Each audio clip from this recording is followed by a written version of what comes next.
Hi everyone, it's Cynthia. In today's episode, we're going to be discussing the seventh house, the partnership house.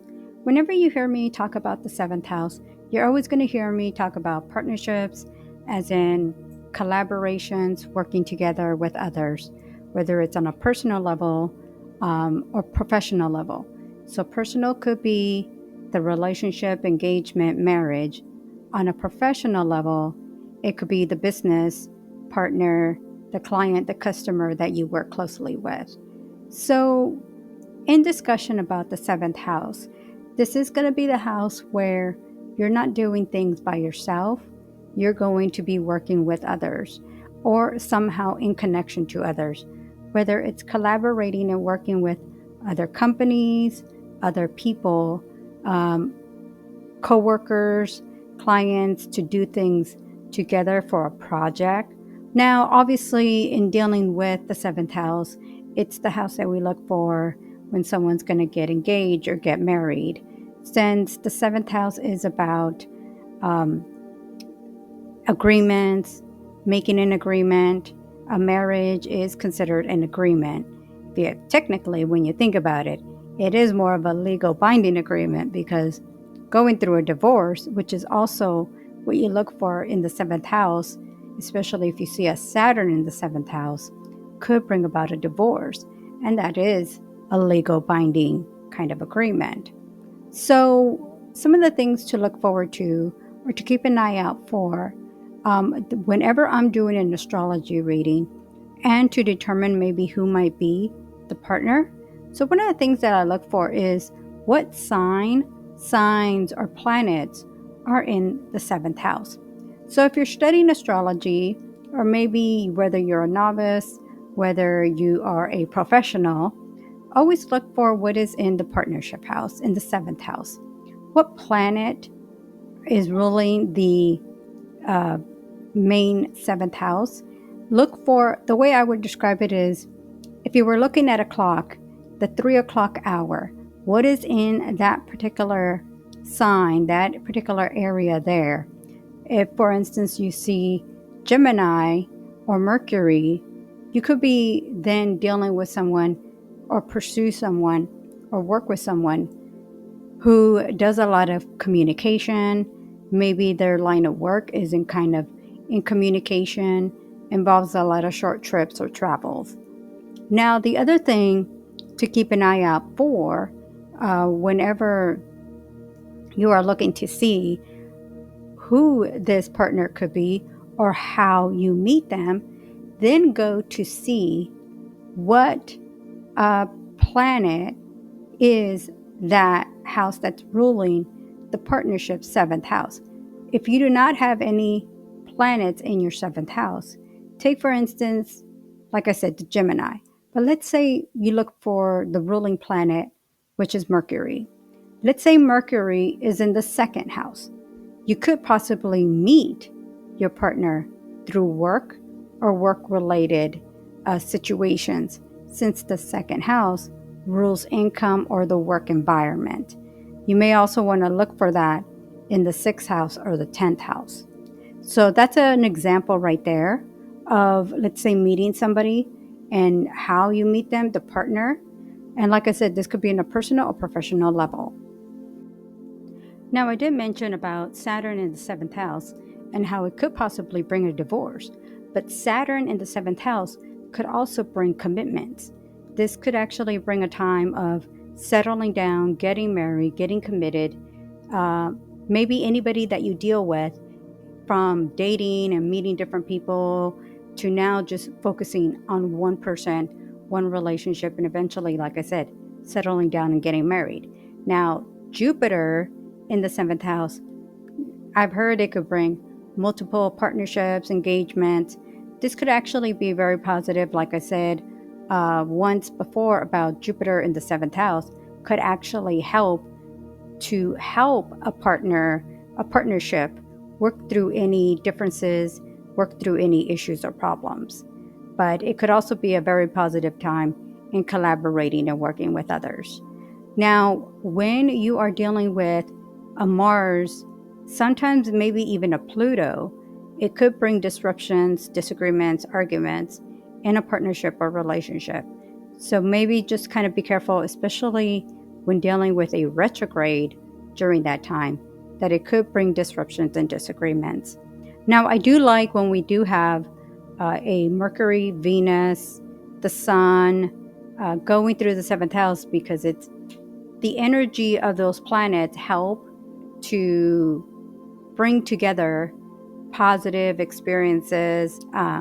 I know for many people, when I use the word planets with Sun and Pluto, to me, they're all planets. But for when you're dealing with astrology, I would say just kind of look at them more as planetary figures. It makes things a little bit more easier. But I did want to point out that when you do have these planets, like I said, the Sun, Mercury, and Venus in your seventh house, it's a positive time of connecting and collaborating and just having positive experiences with others. The other thing to look for is in progressions, and if you're more in advance in astrology, progressions are another way to determine what's going on in the partnership house. And in some charts you will see the word secondary progressions, but you definitely want to look at that to see if your partnership seventh house is being affected in any way, as that could also determine more on the longer term if there's anything going on there, whether it's positives or negatives, that could last even a longer period of time. So earlier in the episode, you heard me talk about Mercury and how in the planet that Mercury is in, for instance, if you have a Gemini in your seventh house and Mercury happens to be in the second house or sixth house, where maybe possibly you can meet this person. So I'm going to give a couple more examples just to kind of give you an idea.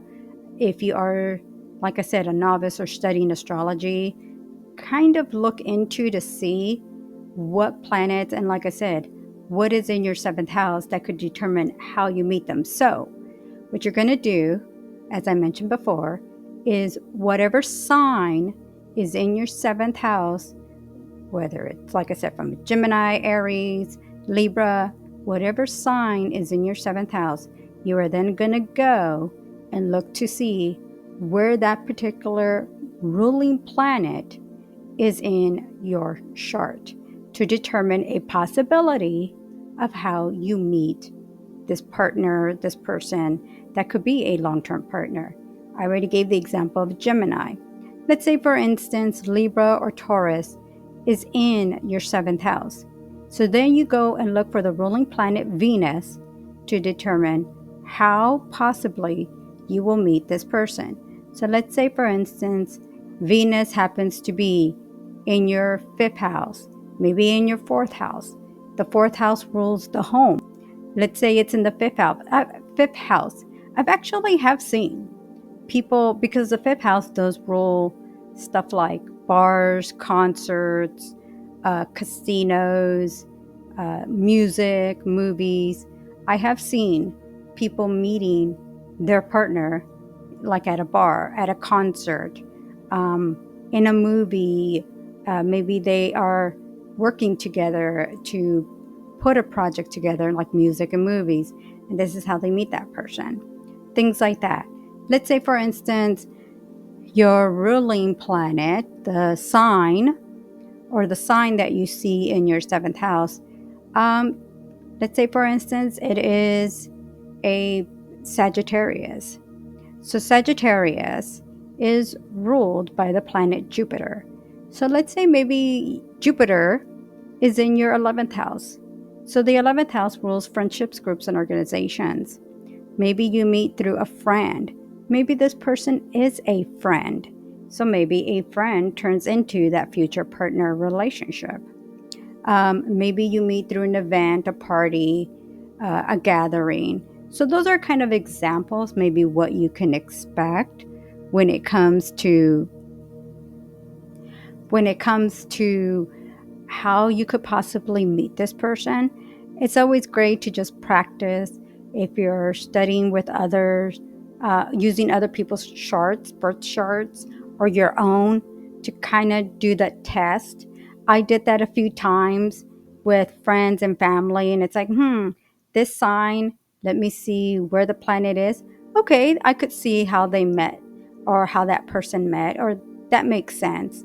Obviously, if you're doing any kind of readings, astrology readings, that could really be a great way to practice and study how possibly a future partner could be met. So, those are some examples just to kind of keep an eye out for, and what could bring about, like I said, a long term, serious, committed partnership or relationship for someone.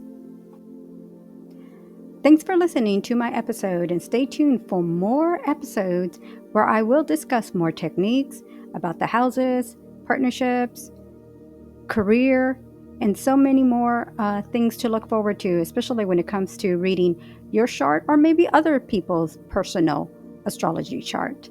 So stay tuned, and thanks for listening.